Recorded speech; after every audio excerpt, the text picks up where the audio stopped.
अथ अष्टमोऽध्यायः। अर्जुन उवाच किं तद्ब्रह्म किमध्यात्मं किं कर्म पुरुषोत्तम अधिभूतं च किं प्रोक्तम् अधिदैवं किमुच्यते अधियज्ञः कथं कोत्र देहेऽस्मिन् मधुसूदन प्रयाणकाले च कथं ज्ञेयोऽसि नियतात्मभिः। श्रीभगवान् उवाच अक्षरं ब्रह्म परमं स्वभावोऽध्यात्ममुच्यते भूतभावोद्भवकरो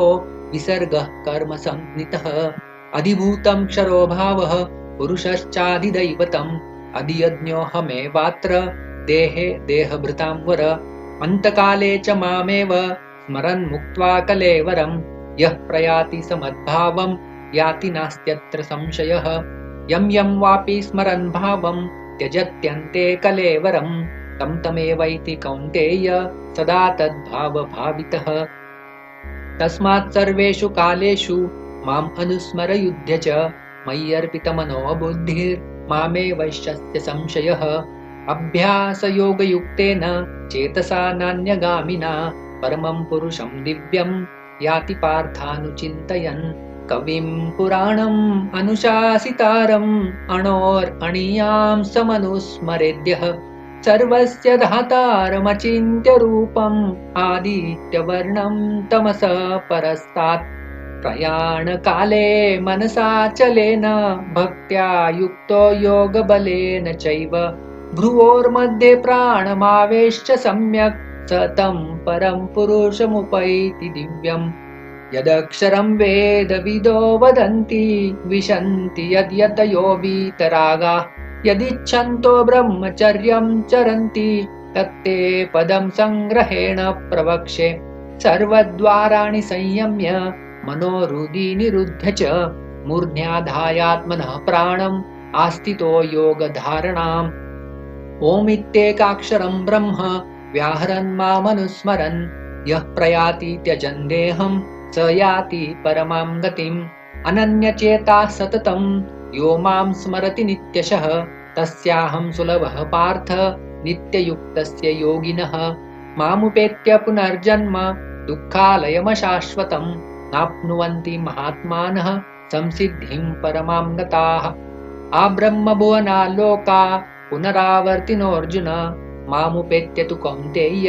पुनर्जन्म न विद्यते सहस्रयुगपर्यन्तम् अहर्यद्ब्रह्मणो विदुः रात्रिं युगसहस्रान्तां देहोरात्रविदो जनाः अव्यक्ताद्व्यक्तयः सर्वाः प्रभवन्त्यहरागमे रात्र्यागमे प्रलीयन्ते तत्रैवाव्यक्तसंज्ञके भूतग्रामः स एवायं भूत्वा भूत्वा प्रलीयते रात्र्यागमे वशः पार्थ प्रभवत्यहरागमे परस्तस्मात्तु भावोऽन्यो अव्यक्तो व्यक्तात् सनातनः यः स सर्वेषु भूतेषु नश्यत्सु न विनश्यति अव्यक्तोऽक्षर इत्युक्तस्तमाहुः परमां गतिं यं प्राप्य न निवर्तन्ते तद्धाम परमं मम पुरुषः स परः पार्थ भक्त्या लभ्यस्त्वनन्यया यस्यान्तस्थानि भूतानि येन सर्वमिदं ततं यत्र काले त्वनावृत्तिम् आवृत्तिं चैव योगिनः प्रयाता यान्ति तं कालं वक्ष्यामि भरतर्षभ अग्निर्ज्योतिरः शुक्लः षण्मासा उत्तरायणं तत्र प्रयाता गच्छन्ति ब्रह्म ब्रह्मविदो जनाः धूमो रात्रिस्तथा कृष्णः षण्मासा दक्षिणायनं तत्र चान्द्रमसं ज्योतिर्योगी प्राप्य निवर्तते शुक्लकृष्णगति ह्येते जगतः शाश्वते मते एकया यात्यनावृत्तिम् अन्यया वर्तते पुनः नैते श्रुति पार्थ जानन् योगी मुह्यति कश्चन तस्मात् सर्वेषु कालेषु योगयुक्तो भवार्जुन वेदेषु यज्ञेषु तपसु चैव दानेषु यत्पुण्यफलं प्रदिष्टम् अत्येति तत्सर्वमिदं विदित्वा योगी परं स्थानमुपैति चाद्यम् ॐ तत्सदिति